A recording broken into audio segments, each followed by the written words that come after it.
Everyone, I welcome you all for this part number 2, which is the Sultanate period from 1200 to 1500 AD. So, without any delay, let's begin this. So, we have with us part 2, India under the Sultanates. These 300 years established a solid ground for the coming of the Mughals. Economic reforms, technological inventions, religious sentiments, they all paved the way for a changed Indian landscape. The Khiljis, Tughlaqs tried to establish a pan-Indian empires, but conflicts were tough to avert. So let's see the changing narratives of these 3 centuries in a comprehensive way. Our first set is, as I already told you, these parts are divided into various thematic sets: polity, society, religion, art and architecture, literature, science and technology of this period. Okay, so this is our set of polity during these 300 years, 1200 to 1500 AD, which is our Sultanate era. The Delhi Sultanate was carved out of the conquests of Muizzuddin of Gaur, whose empire succeeded that of Mahmud of Ghazni during 998 to 1030 AD. These two states passed on to the Delhi Sultanate two major institutions: the Iqta system and the Kharaj system. Iqta and Kharaj. And do listen or read extremely carefully, because you are getting a lot of question based on the lands, the land revenue system, the land management systems, be it in ancient India or medieval India.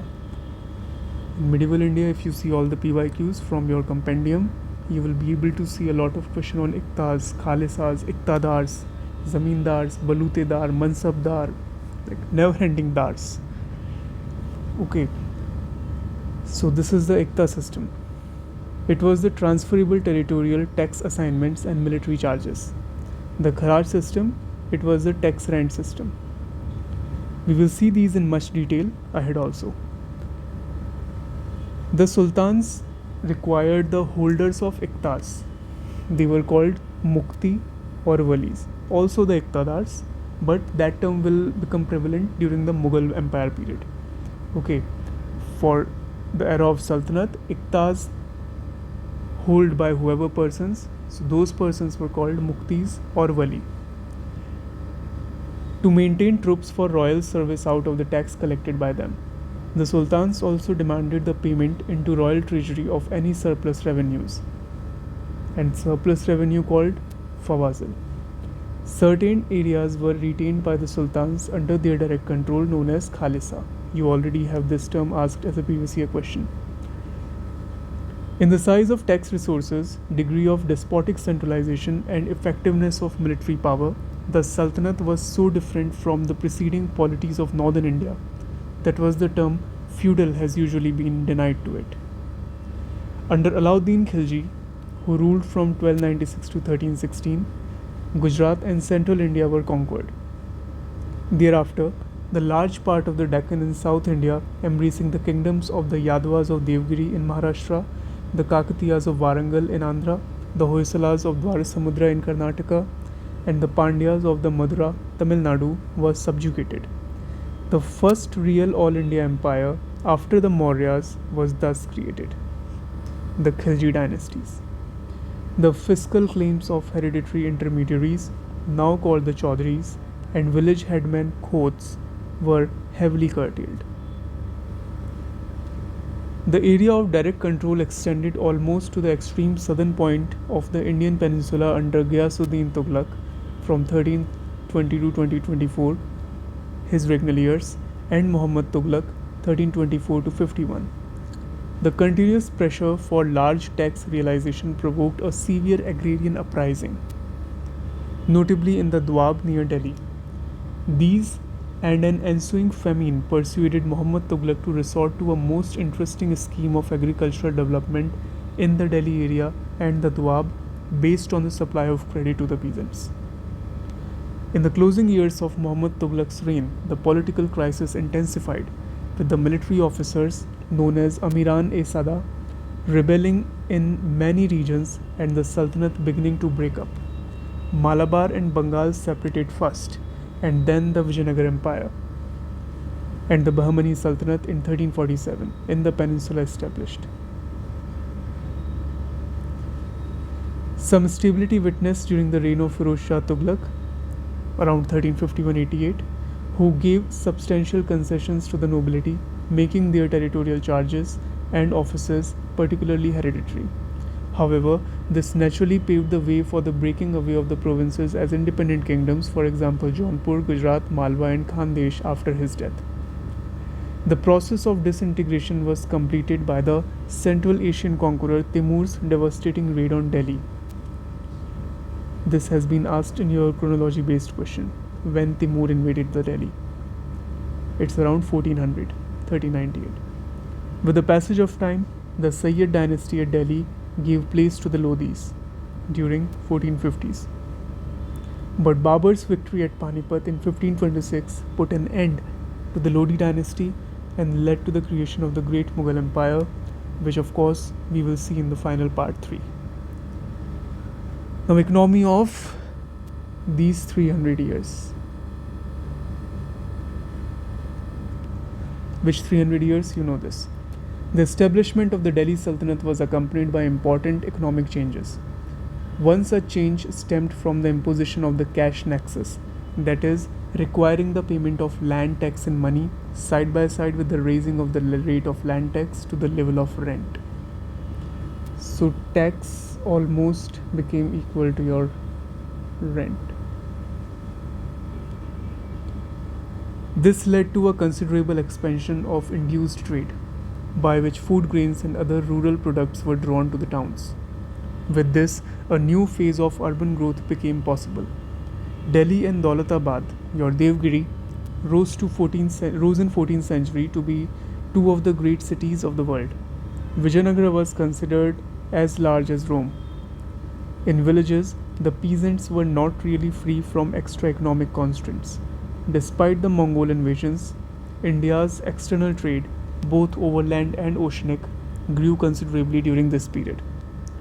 These external contracts led to some major processes of technological diffusion, which in turn affected craft production also. For example, due to spinning wheel, spinners increased their output by 6 times and it enlarged the yarn production also. Other industries which flourished during this period were sericulture, paper making, liquor distillation, etc. The successor states of the Delhi Sultanate tended to retain many of its fundamental institutions. One was the heavy land tax called Mal, and second was Ikta, which was now known under different names of Iktas: Wajah and Sarkar in later Delhi Sultanate, Mukasa in the Deccan Sultanate, and Patta in Rajasthan. So Wajah, Mukasa, Patta, all these are named for the Iktas. They can be asked in your pre. I've written everything in your notes, fine. That's why I call these notes a kind of interactive. Fine, wherever needed, I mentioned the things that okay, you should emphasize here, okay. Not just keep going reading, but hold and put emphasis on okay, is there any potential about this thing or that thing? If it is, then okay, I will revise it so much. If not, okay, I'll just keep it as a simple thing that fine, okay, I know this, but not so much important from the exam viewpoint. This may vary from person to person, okay. What important looks to you may not look to the other person. But this is the only reason why we look toward the PYQs. Fine. Because PYQs shows us a picture that okay, if you are reading something, just streamline yourself to this portion specifically. Okay, if you are not able to remember that, try to remember at least this much, because this trend or that theme is developing in nature, or it has been a trend.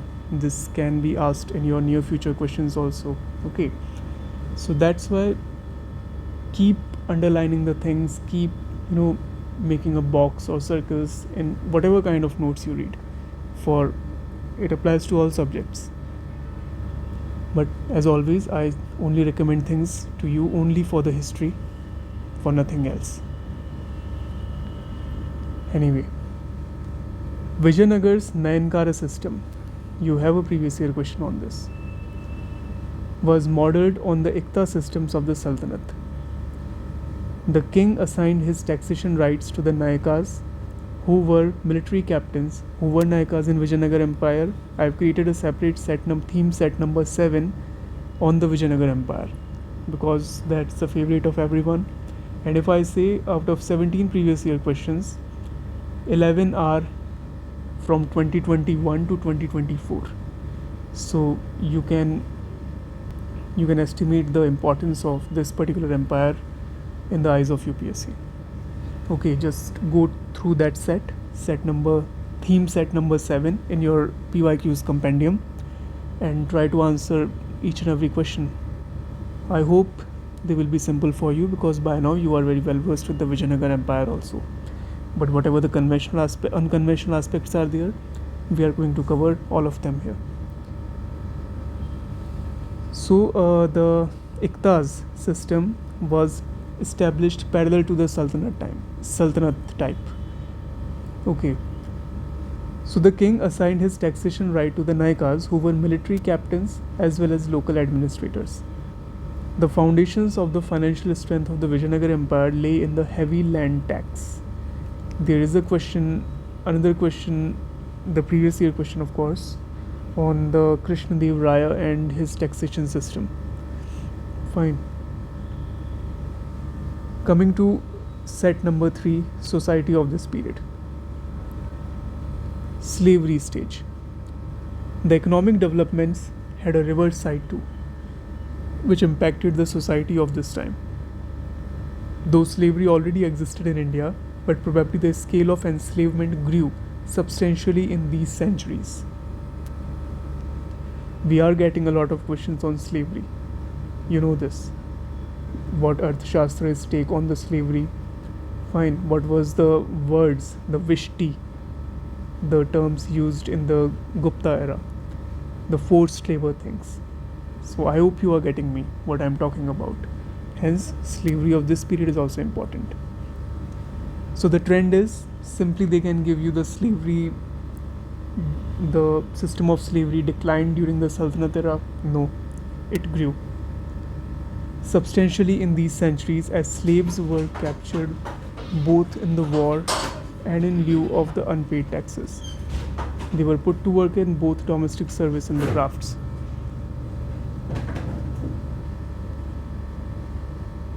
Now, what was the women's situation? The Sultanate left the caste system and its iniquities particularly untouched. So was also the case with the testament of women. Sati and widow repression remained alien to Muslim custom, but Islamic law shared with the Dharma Shastra a tolerance of polygamy and unrestricted concubinage. It also heavily stressed on enforced seclusion and veiling of women and permitted pre-puberty marriages. However, there is nothing in Islam against women being taught to read and write. Education in this time. Much of the intellectual activity, you should consider this also as important, the situation of women during this time. Okay. Coming to education. Much of the intellectual activity, as in the previous period, was occupied by theology, ritual, legal commentaries, and Sufic works. Certain traditions of education were now implanted from the Islamic world. At the base was the maktab, where a schoolmaster taught children to read and write. A more institutionalized form of higher education, the madrasa, literally venue of dars or education, became widely established in Central Asia and Iran in the 11th century. Usually the madrasa had a building where instruction by individual teachers was given. There was usually the provision of some cells for resident students, a library and a mosque. Teaching here was mainly confined to the Quran's commentary, the Prophet's saying, and Muslims' law, fiqh. Hence, the urban expansion, largely use of money and increase in trade, distinguish social formation of this time fundamentally from Indian feudalism. So there was a, as you can see it here, there was a change from the Indian feudalism, what we see in the early medieval Indian period. Now the situation was different. The urban expansions, large use of money, and increase in the trade distinguish the entire social formation of this time fundamentally from the Indian feudalism. So the feudal characters are still here, but there is no similarity what we see the feudal characteristics during the early medieval India. Okay. Then the Sultanate period. The feudalism is there, but the nature, the characteristics are different. It is not the same what we see in the early medieval Indian period. Now we are coming to next theme, the science and technology of this period, 1200 to 1500 AD. Agriculture, first of all. The Araghatta or Noria had been transformed into a Sakya wheel, a well wheel carrying garland of pots by the 6th century. The Persian wheel naturally greatly increased the use of well irrigation in the Indus basin, to which until the 19th century it largely remained confined. New cementing materials and building techniques made it possible to construct more effective dams and embankments. Firoz Tughlaq was able to lay out a network of canal from the Satluj. This is one of your PYQ. Ghaggar and Kali Nadi rivers. He dug 2 canals from the Yamuna to form the predecessor of modern West Yamuna Canal. It is many times appear as your current affairs also. The use of gypsum and lime mortars resulted in a great improvement in the process of indigo extraction. Another area where new technology could have affected agricultural manufacturers was distillation technique, employed for extracting both liquor and perfume. Stills, bhatti in Hindi, were now set up in towns and villages around Delhi to make liquor out of sugar syrup. By the 15th century, rice and coconut juice were being distilled to yield strong wine in Bengal. Though India has an ancient history of wild and semi-domesticated silks, you have varieties of silk, eri, muga, tussar. Sericulture proper was not apparently practiced until the time of the Bengal Sultanate during 15th century. Within 2 further centuries, Bengal became one of the great silk exporting regions of the world. Now, the crafts. India's major industry, textile production, greatly benefited in this period from arrival of 2 major Chinese inventions. Number 1 was the spinning wheel, and second was treadle loom, and the appearance of number 3, cloth printing. Partly indigenous invention. It is 14th century when the occurrence of the words like chippa, cloth printer, and chapa, stamp, in context of the textiles, firmly attests the presence of block printing. The art spread rapidly, and by the 16th century, printed sheets had become a major variety of Indian textiles. Coming to the paper manufacturing, it was another thriving craft industry in this time. By 14th century, paper had become so cheap in Delhi as to be used as packaging material, as we see even today too. The use of paper is likely to have facilitated the copying of books and book trade. Firoz Shah Tughlaq, it's important, Firoz Shah Tughlaq deposited a large number of books on astronomy in the Royal Library, Kitab Khana-e-Khas. In metallurgy, the technique of tin coating, kalai, came in 14th to 15th century. The technique of tin coating kalai came in 14th-15th century during the Sultanate age. It enabled the cheaper copper vessels to be used as cooking utensils and as food containers instead of expensive bronze ones. A major metallurgical advance was seen in the isolation of zinc isolation. At Zawar mine, zinc was minted in ancient times, but it came mixed with ores of copper, lead and silver. Glazed tiles and pottery were rare in ancient India, but with new techniques, blue, diapered and banded tile and pottery began to be manufactured in India from the 13th century onwards. The building industry also transformed in this period. As a single technological package, as I was telling you in the previous part, the arch, vault and the dome, with use of gypsum and lime mortar, made possible much larger use of brick and rubble.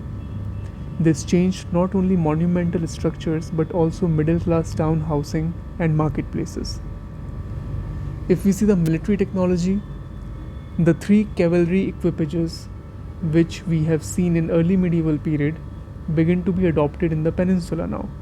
Hoysala depicts these cavalry instruments in their sculptures also. In 15th century, gunpowder driven rockets, this is one of your previous year question based on Babur. So in 15th century, gunpowder driven rockets were being used in the Deccan and possibly northern India also. I mentioned this thing also that Babur used cannon and muskets with deadly effect at Panipat in 1526. Extremely important. Astronomy. Sophisticated observational instruments such as astrolabes and sundials came into the picture now. Both these instruments were also important aids in sea navigation. Superstition too fed the thirst for astronomical information. But during Alauddin Khilji's reign in Delhi, no respectable person would take any major steps such as performance of religious ritual, marriage, etc. without consulting an astrologer. Can you do a parallel study? These days we also do such kind of things. In 14th century, Firoz Shah Tughlaq had certain Indian works translated into Persian. Extremely important because in CDS 2024, UPSC asked you from the medieval period, the Savai Jai Singh, what we will see in our next set, the part number 3. But this is what happened, one of the major astronomical work of the Sultanate period. In 14th century by Firoz Shah Tughlaq, he had certain Indian works translated into Persian. One such astrological work was Dalail-e-Firoz Shahi. Dalail-e-Firoz Shahi, translated from Sanskrit. Let me highlight this. Focus on this. Dalail-e-Firoz Shahi by Firoz Shah Tughlaq, you can guess. But what is it about? It is an astrological work. Now Firoz Tughlaq, he also set up an observatory on a higher tower in Delhi. The theory of Earth's rotation on its axis propounded by Aryabhatta, the Earth is moving and heaven resting, had been commented upon by Al-Biruni as a question most difficult to resolve. Now what was happening in medicine? The Greek school of medicine became dominant at the Delhi court. Firoz Tughlaq had a comprehensive work on medicine, the Tibb-e-Firoz Shahi. Remember why? Because in the recent exam in 2024 one only, there was a question on Tibb-e-Yunani. And you will see this in your part number 3, the Mughal India. What is it? And verbatim these lines have been picked in your question. Anyway, the Firoz Tughlaq also established a Darus-Shifa, a hospital for people's treatment. A recognizable attempt also made to make use of the Ayurvedic system. Milhana, not Bilhana, keep in mind. Milhana, a 13th century author, wrote Chikitsamrit,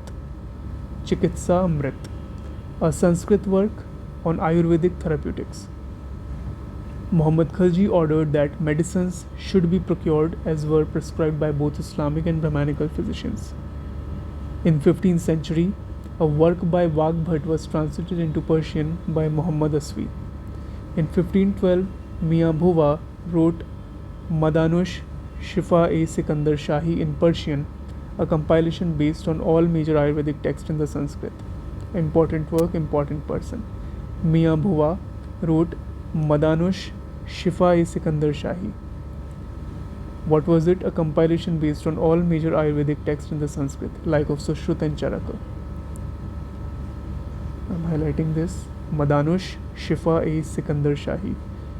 Who was the author? Mia Bhuva. Bhuva's two arguments for undertaking his work were that the Greek medicine Hikmat-e-Yunan didn't suit the Indian climate, and second, that the medicinal plants mentioned in Greek system were unobtainable in India. Now, a kind of Renaissance period during this time. Well, you can get a question in mains on it, though not has been asked since previous many years, but still including some decent arguments in this regard.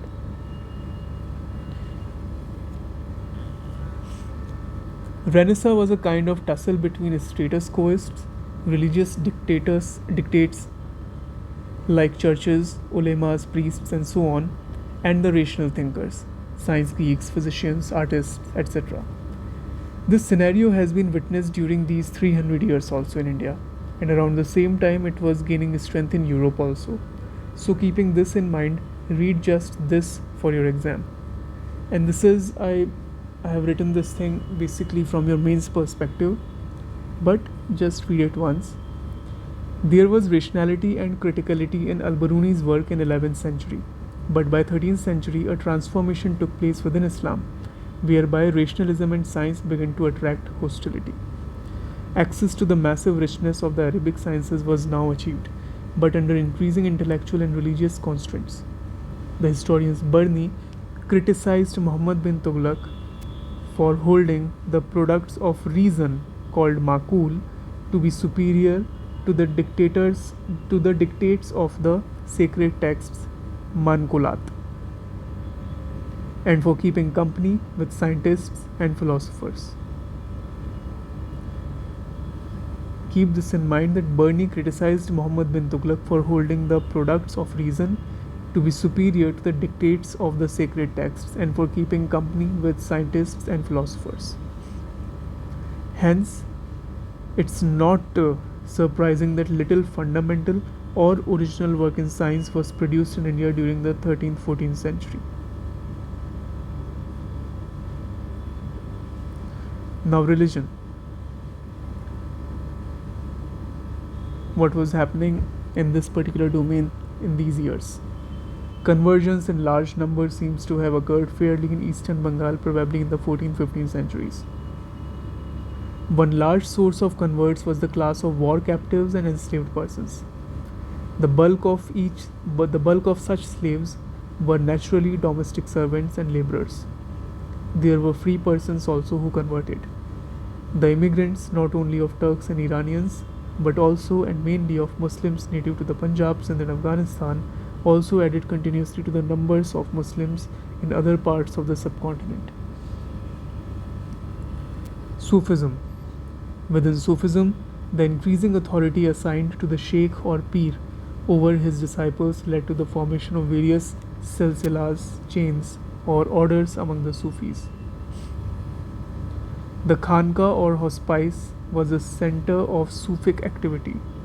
Here the Pir imparted instruction, held conversations and Sama assemblies, and a free kitchen called Langar. In 13th and 14th centuries, the two most influential Sufi orders emerged. You have 2 or 3 PYQs just on this basis, including your NCRT's part also.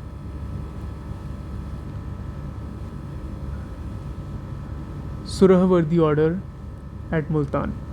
It was founded by Abdul Qadir Surahavardi and brought to India by Baha Zakaria.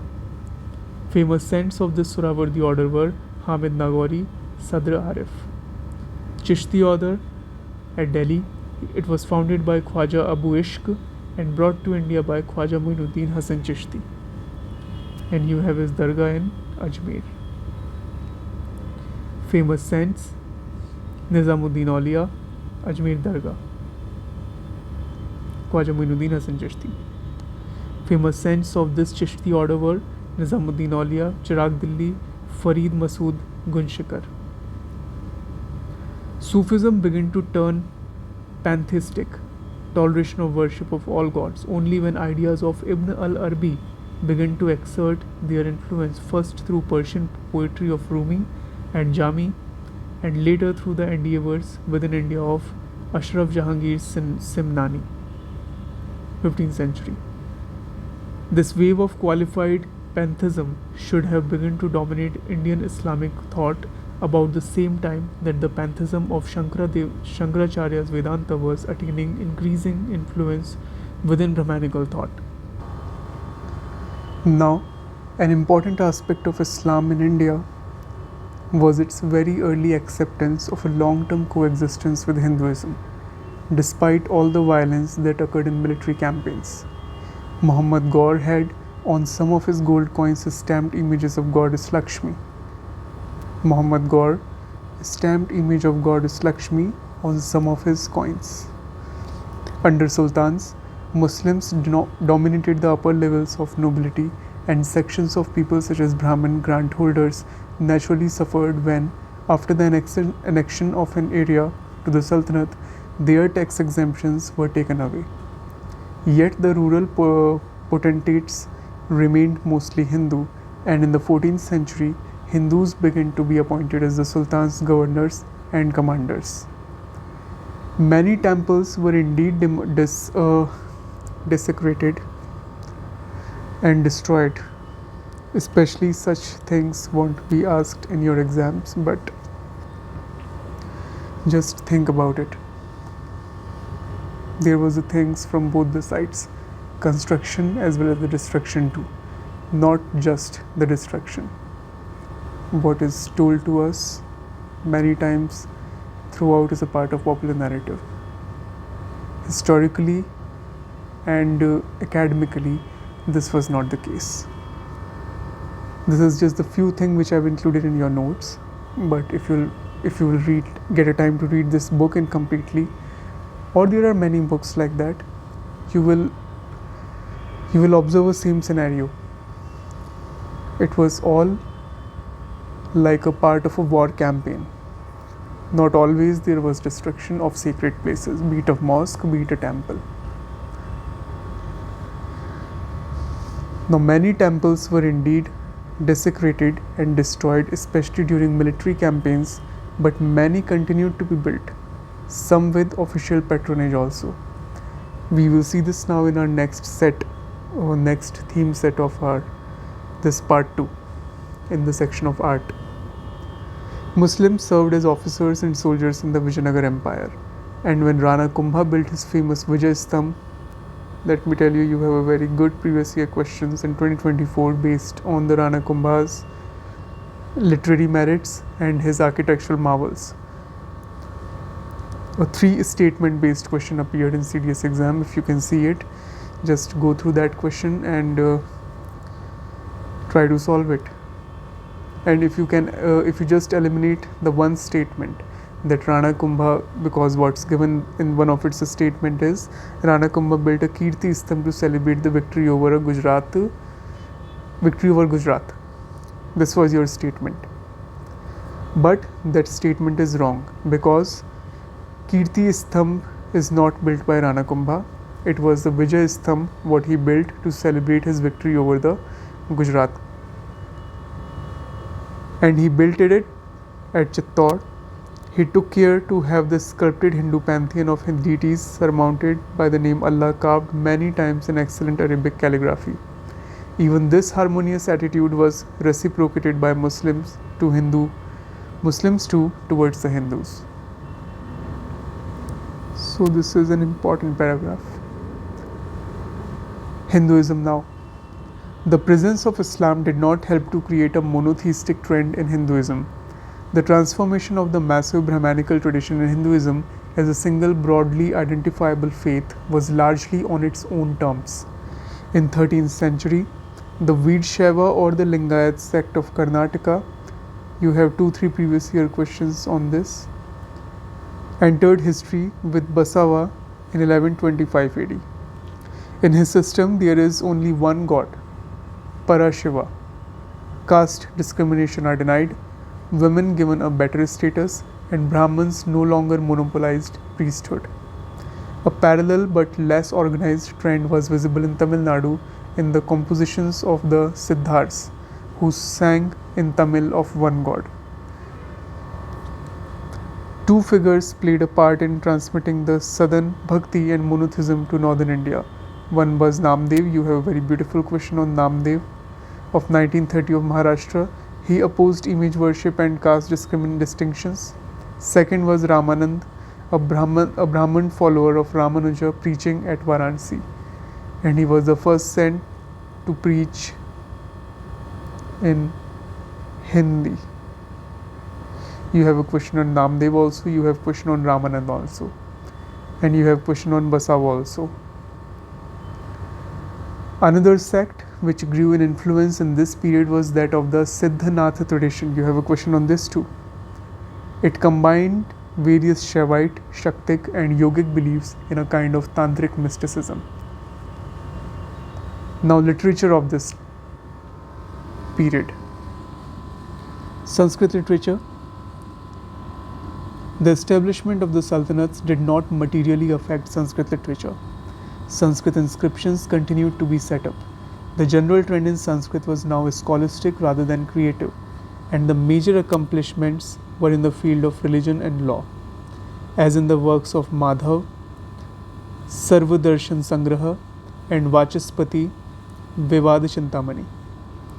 Madhava's Sarvadarshana Sangraha and Vachaspati Vivad Chintamani.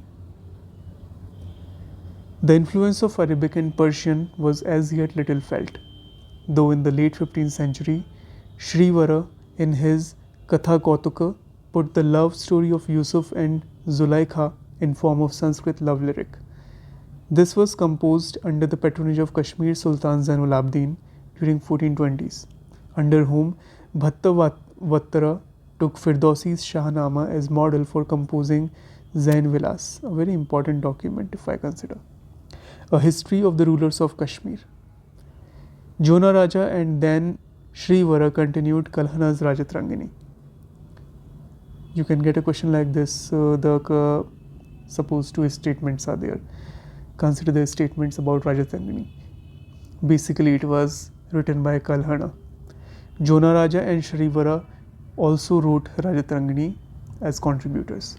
Of course, both your statements will be correct. Okay, so Jona Raja and Shrivara continued Kalhana's Rajatrangini.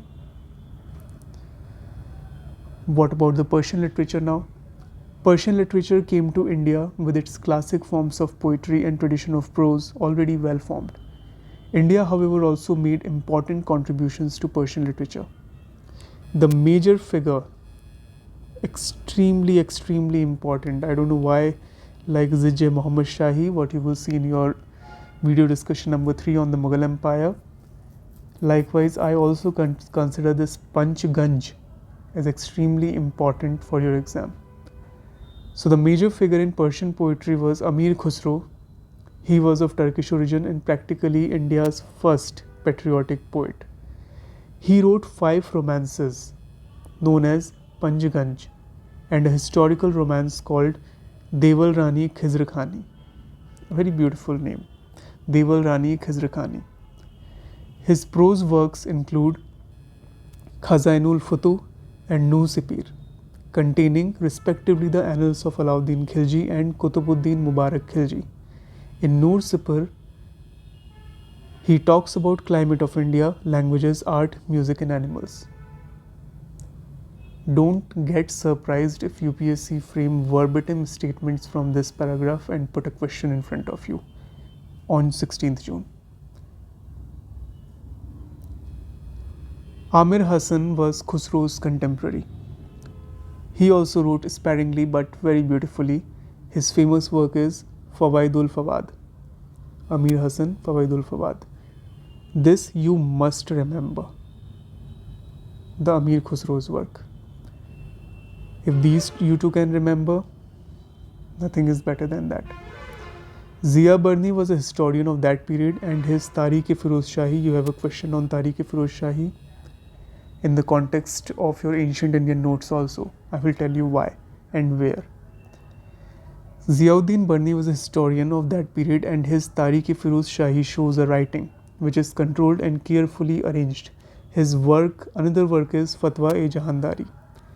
Let me right here take you to the ancient Indian notes and tell you about why this Tarikh-e-Firoz Shahi is important. I think this work or some other book, but let's cover it here only without a delay. Let me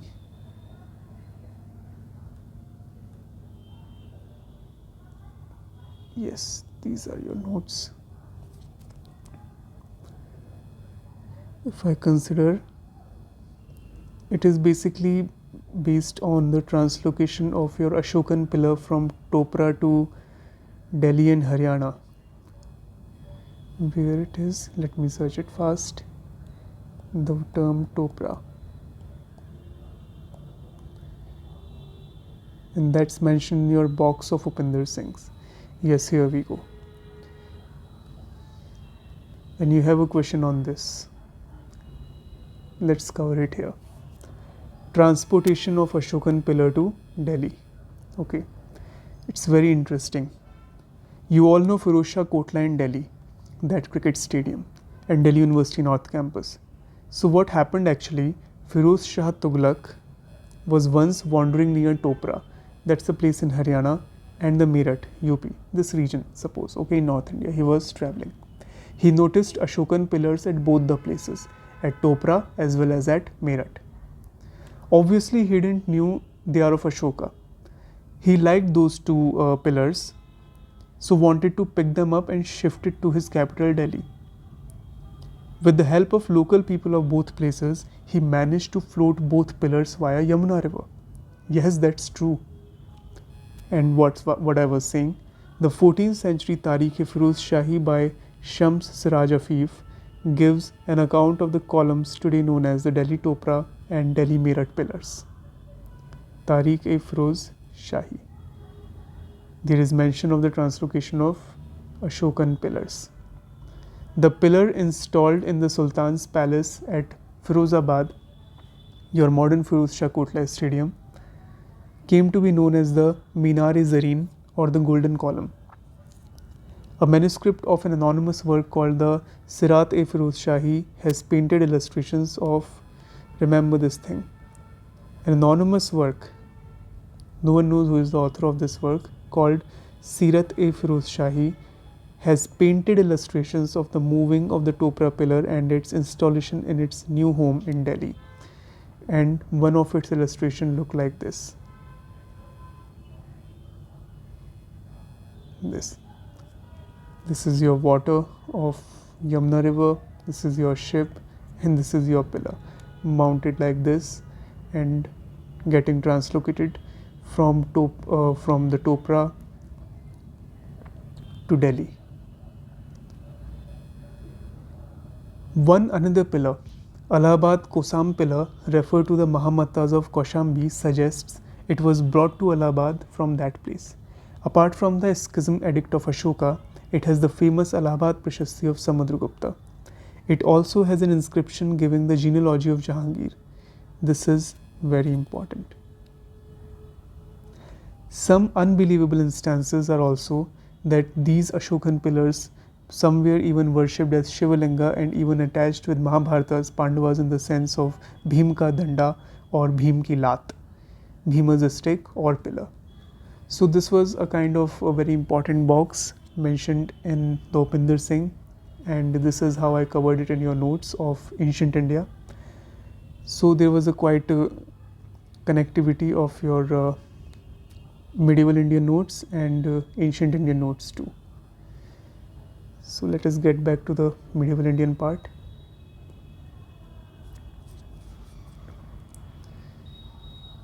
So this was your Tarikh-e-Firoz Shahi. Now Fakhruddin Kawwas, a contemporary of Alauddin Khilji, he wrote Farhang-e-Kawwas, the extant Persian dictionary composed in India. A Persian dictionary. Farhang-e-Kawwas, what is it? It's a Persian dictionary. A very interesting dictionary, Miftahul Fuzala, was compiled by Muhammad Shadiabadi in Malwa in 1468, which tells us about the things of daily use. Literature of the time in other languages.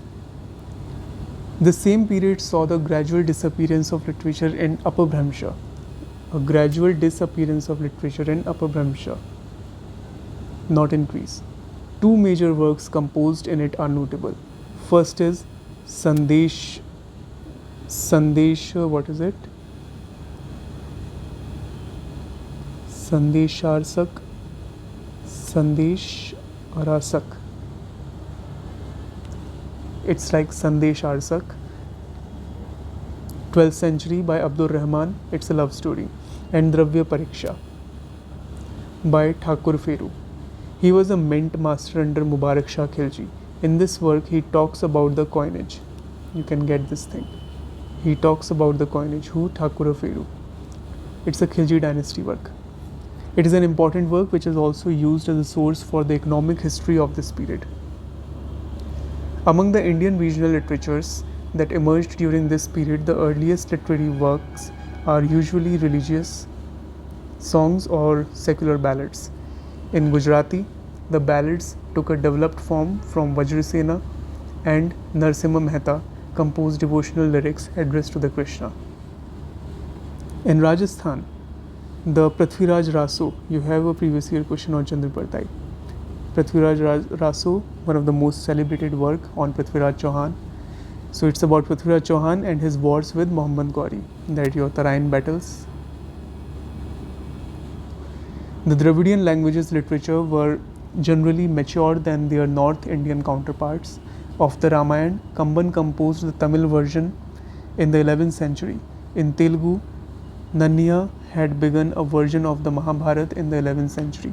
Malayalam had its first possible literary text in the Ramacharitam based on the Ramayana in the 14th century. Besides religious literature, certain amount of secular literature also developed. Now coming to our last theme, the art during the Delhi Sultanate era.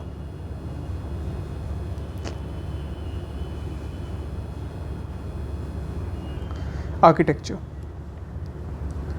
Towards the close of the 12th century, India saw the arrival of a totally distinct tradition of architecture, the so-called Saracenic. Its four major characteristics were arch, vault, dome, and the lime cements application. Due to these four elements, architecture of this time achieved a lightness and grace that the earlier Trabeat construction could not easily match. There was love for light and space in the structure. Light and space. Expertise to construct such massive architecture of grandeur was not available in the initial phase. That is why in earlier buildings, for example, if you will see the Quwwatul Islam Mosque in Delhi in your Qutub Minar complex, or the Adai Din Ka Jhopra in Ajmer, has false arches and eschew true domes. Okay. This is very crucial to know. During the starting phase of the Sultanate era, whatever monuments were there, so they at the superficial level, they have a false arches and eschew true domes. Soon, the second stage arrived with the artisans obtaining a skill enough to construct the true arch and the dome. The first extant true arch is found at Delhi in the tomb of Balban. Keep this in mind. And the first dome in the Alai Darwaza of 1310. Alai Darwaza is southern gateway of the Quwwatul Islam Mosque, present in your Qutub Minar complex only. In Delhi, there is the tomb of Ghiasuddin Tughlaq, a striking combination of red sandstone and the marble. Red sandstone and the marble, tomb of Ghiasuddin Tughlaq. In the 15th century, there developed a number of provincial styles such as the Sharqi, Jaunpur, Bengal, Gaur, Malwa of Mandu, and Gujarat, Ahmedabad. Sidi Sayyid Mosque Ahmedabad is a phenomenal example of stonework, and I too really like this. This is the logo of your IIM Ahmedabad too. Fine. And I really like this Sidi Sayyid Mosque and that particular Jali work. In the peninsula, the Bahmani architecture with its principal monuments at Gulbarga and Bidar, Karnataka led to the later provincial styles of Golconda and Bijapur. At Gulbarga, Jami Masjid is remarkable with 63 small domes. Can you imagine? The Jami Masjid at Gulbarga has remarkable 63 small domes. Kashmir maintained an independent style of its own, based essentially on wooden construction marked by pyramidal roofing. It's notable that many temples were not built in the areas under the Sultanate as royal patronage now went to mosques, but it is worthy to note. Now see, it's important to note such concrete examples amid the controversies going on in the case of Gyanvapi, that in 1295 to 1298, the ruler of Arakan carried out extensive repairs of the Mahabodhi temple at Bodh Gaya. There was construction of a Gomath at Batihagad in Madhya Pradesh by a Tughlaq official in 1328. So in total, these are the few examples I mentioned here. So in total, evidence of temple construction during the Sultanate period is contained in many inscriptions. Man Mandir, a great fort palace complex, was built by Man Singh, the ruler of Gwalior, Madhya Pradesh in 15th century. A great cluster of monuments came to be built at Vijayanagar. We see Dravidian style here. There was distinct use of the arcuate technique as well, with both true and false arches and domes, as in the long line of the enormous elephant stables or the Lotus Mahal at Vijayanagar. Now in very brief about the sculptures and painting in the domain of art of this era. In Saracenic buildings, sculptures lost the crucial position because of Muslim prejudice against human or animal figures. Only Arabic calligraphy and geometrical and floral motifs carved on stone served to decorate the buildings. Carving with precision are commendably done at Qutub Minar, Delhi. I mean on all the monuments. In temples, the work of a sculptor continued. Hoysala sculpture is capable of representing movement among both men and beasts. Nataraj was continued to be depicted in case of metal sculpture.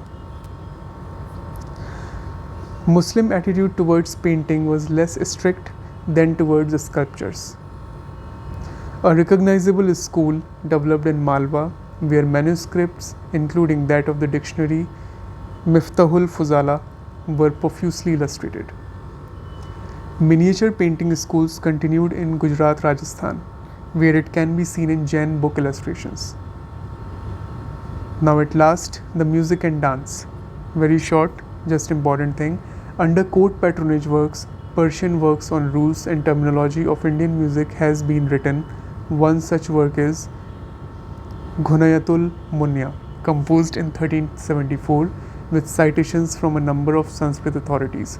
Now the author of this work is unknown, but if there can be a question, it will be just like Ghuniyatul Munya. It deals with the Ayurveda, music, coinage or the dance. So the answer is your music, composed in somewhere around 1350s. So what's my take on this particular video discussion or this particular part of your notes compilation is that so many prelims related facts are here. So focus on literature part and work authors. Important things for prelims I highlighted in the yellow. Panch Ganj can be a question. And for mains, we will discuss later. Chishti order is important. So for this, thank you so much. In next and final part, the most important, the Mughal Empire, coming up next. Thank you so much.